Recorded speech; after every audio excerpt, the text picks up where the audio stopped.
নমস্কার বন্ধুরা, আপনারা দেখছেন রাজকুমারী কুকিং হাউস। রাজকুমারী কুকিং হাউসে আজকে স্পেশাল রান্না হলো। এই দেখুন, মাছ নিয়ে নিয়েছিলাম, রুই মাছ পোস্ত করব। রুই পোস্ত করলে তো রুই মাছে লাগবে সামান্য সর্ষে, কাঁচা লঙ্কা এবং পোস্ত পরিমাণ মতো নিয়ে নিয়েছিলাম। আর এদিকে পোস্ত নেওয়ার পরে পোস্তটা আমি পেস্ট করে নেব। পেস্ট করা হয়ে গেল পোস্ত, এবং মাছের মধ্যে সামান্য নুন হলুদ দিয়ে বেশ ভালোভাবে হাত দিয়ে মেখে নিতে হবে। হালকা হলুদ দেবো, বেশি হলুদ দেবো না, যেহেতু পোস্ত করব।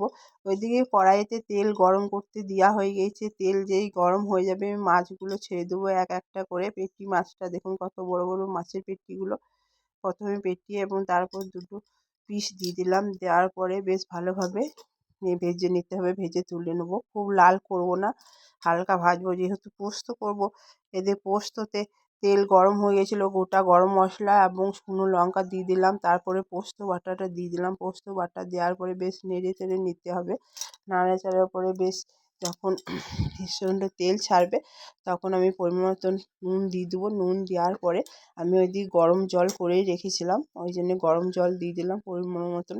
দেওয়ার পরে যেই ফুটে আসবে সেই আমি মাছগুলো দিয়ে দেবো। এই দেখুন, মাছগুলো দিয়ে দিলাম। মাছ ছেড়ার পরে ফুটে এলে কাঁচা লঙ্কা, চেরা কাঁচা লঙ্কা এবং কাঁচা সর্ষের তেল দিয়ে নামিয়ে দিলে তৈরি হয়ে যাবে রুই পোস্ত। গরম ভাত দিয়ে আর কিছু পদ লাগবে না, এই রুই পোস্ত দিয়ে আপনারা ভাত খেয়ে নেবেন। এইভাবে রুই পোস্ত বানিয়ে